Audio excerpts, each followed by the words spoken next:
Chers sujets du Royaume de France, chers amis chevaliers, bienvenue sur la chaîne de l'Aventurier catholique, la chaîne de la sécession d'avec cette République. Nous ne collaborons ni de près ni de loin à cette farce. Et alors ça tourne vraiment, réellement, concrètement à la farce. Il n'y a pas besoin d'avoir un abonnement Netflix ou de se payer un billet pour un spectacle comique. La farce se déroule sous nos yeux. Alors, tous les ingrédients sont là. Tous les ingrédients de la farce de Molière, entre ceux qui s'allient et se font jeter, ceux qui se haïssent mais s'unissent et qui se désuniront aussitôt le vote passé, hein, n'en doutez pas, ceux qui rejettent, ceux qui souhaitent s'allier à eux, ceux qui affichent enfin publiquement que seul compte leur ego. Oui, tout y est. La farce est complète, totale. Alors, je ne pensais pas dire ça un jour, mais merci Macron, de mon vivant, je ne pensais pas avoir à vivre un tel spectacle, une telle farce comique. Ah si, peut-être, il y a eu des farces dans les premières, deuxième, troisième Républiques, des petites batailles de clochers et d'égos provoquées par des petits calculs machiavéliques d'un petit tyran démoniaque. C'est pathétique. Alors, y a-t-il, je pose la question, venez répondre en commentaire, y a-t-il encore des gens qui croient que votre bulletin, que le bulletin de vote que vous irez poser gentiment dans l'urne au moment de l'élection du premier tour ramènera de l'ordre dans ce chaos? Est-ce que quelqu'un pense vraiment que le petit bulletin qu'il ira mettre dans la petite urne remettra un minimum d'ordre dans ce chaos? Est-ce que vous avez ce pouvoir, les amis? Le chaos est complet. Et pendant ce temps, la France est en ruine absolue. Ce pays a été totalement ruiné. Il est exsangue. Il est exsangue économiquement, moralement, socialement, sociétalement exsangue. Il ne reste rien. Nous sommes un pays du tiers-monde. Nous ne survivrons que grâce à notre potager cette année. Les impôts, par exemple, de mon épouse, pour cet été, elle est auto-entrepreneur. Est-ce qu'on dit auto-entrepreneuse? J'en sais rien. Elle s'est vue augmenter les taxes de 3% pour une retraite qu'elle ne touchera pas avant 67 ans ou 70 ans ou un truc. C'est pathétique. Et elle n'a pas eu le temps de reporter ça dans son devis pour les gens pour qui elle va travailler cet été, tout l'été. C'est le chaos total. Et sans notre potager, sans notre serre, nous ne pourrons manger à notre faim. Et on n'est pas les seuls.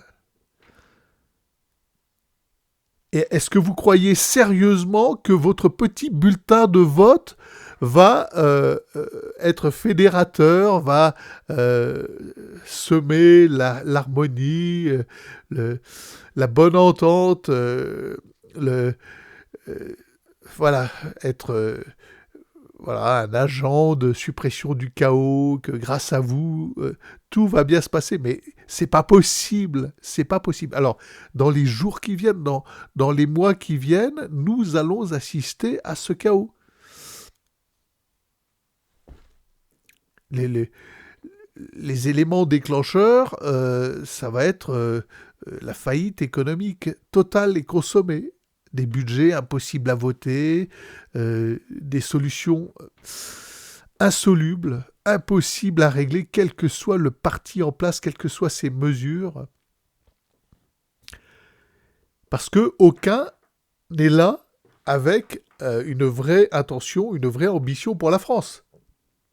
Aucun n'aura le courage, le cran de prendre des mesures qui, de toute façon, enverraient dans la rue les antifas, qui casseraient tout. Enfin, des émeutes, on peut imaginer, provoquées par des agitateurs sur des esprits faibles.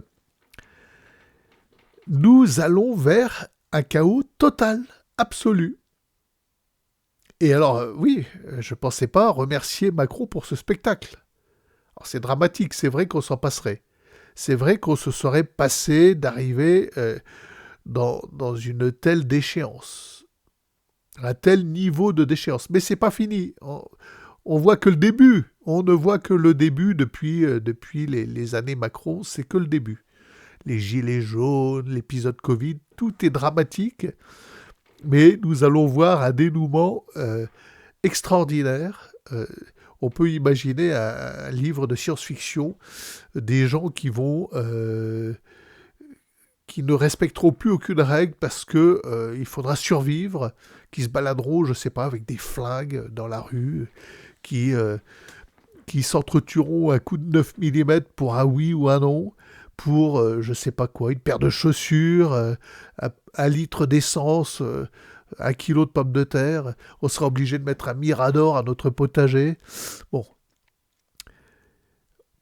on va vers ça actuellement, là, tel que c'est parti. Et il n'y a pas un bulletin de vote qui peut vous sauver de ce qui va arriver. La seule chose qui concrètement peut sauver la France, c'est un miracle.